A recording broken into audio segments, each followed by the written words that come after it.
That is कि hair loss क्यों होता है।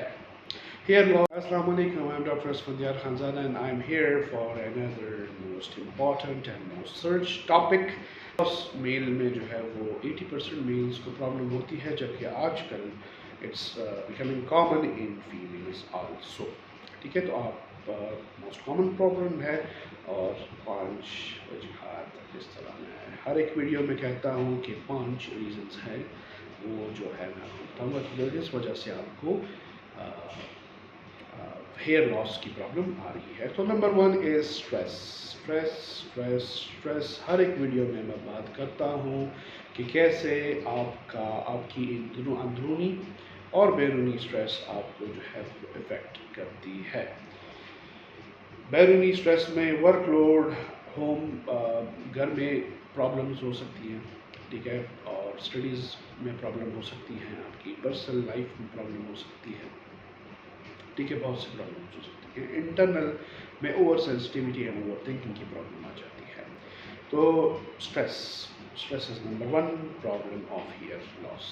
Second one is vitamin deficiency. मैंने पिछले वीडियोस में भी विटामिन डिफिशिएंसीज़ को बहुत अच्छी तरह जो है वो डिस्क्राइब किया है और कौन कौन से विटामिन डिफिशिएंसी की वजह से प्रॉब्लम्स हो सकती है। तो दैट्स द थिंग कि वो हो सकती है।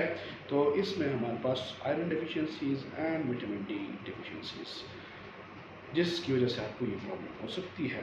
Third one is hormonal imbalance. Hormonal imbalance पिछली वीडियोस में मैं बात कर चुका हूँ और इस वीडियो में मैं कहूँगा कि जिन लोगों को हेयर लॉस की प्रॉब्लम आ रही है, so they are suppose to be knowing their thyroid status, and if you are female you are supposed to be knowing PCO status।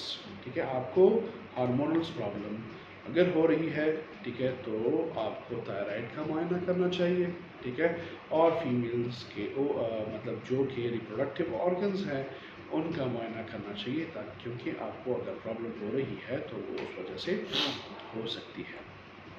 ठीक है, नंबर 4 इज़ क्रैश डाइटिंग। अगर आप वज़न करना चाहती हो और आप क्रैश डाइटिंग करेंगे, क्रैश डाइटिंग अगेन जो है विटामिन डिफिशिएंसी लाता है और विटामिन डिफिशिएंसी की वजह से आपको हेयर लॉस हो जाती है। And then last one is mainly female में post pregnancies hormone up and down होने की वजह से हेयर लॉस होती है। सो सोल्यूशन क्या है इस प्रॉब्लम की और किस तरह इसको टैकल किया जा सकता है।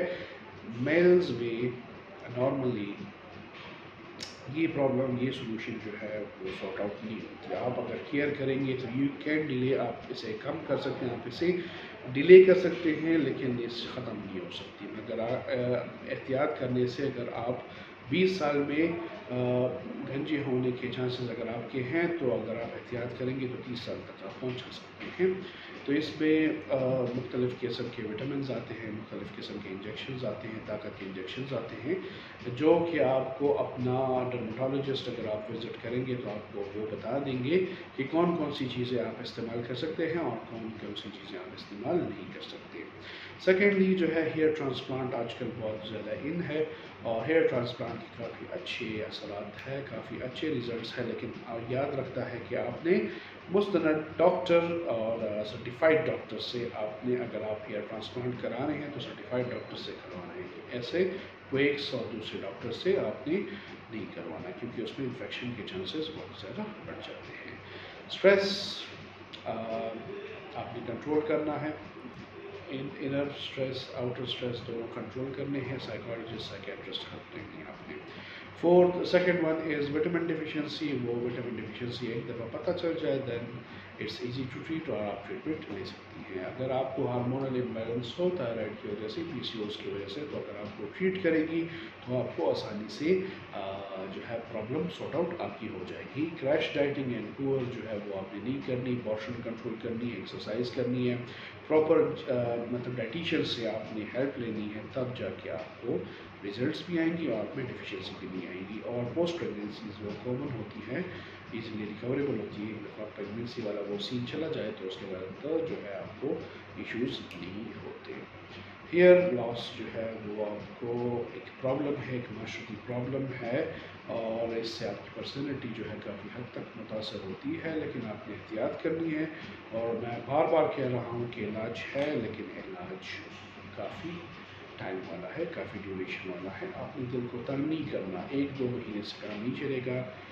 آپ کو سالوں سال اس کی ٹریٹمنٹ کرنی ہوگی، اور تب جا کے آپ کو ریزلٹس آئیں گے.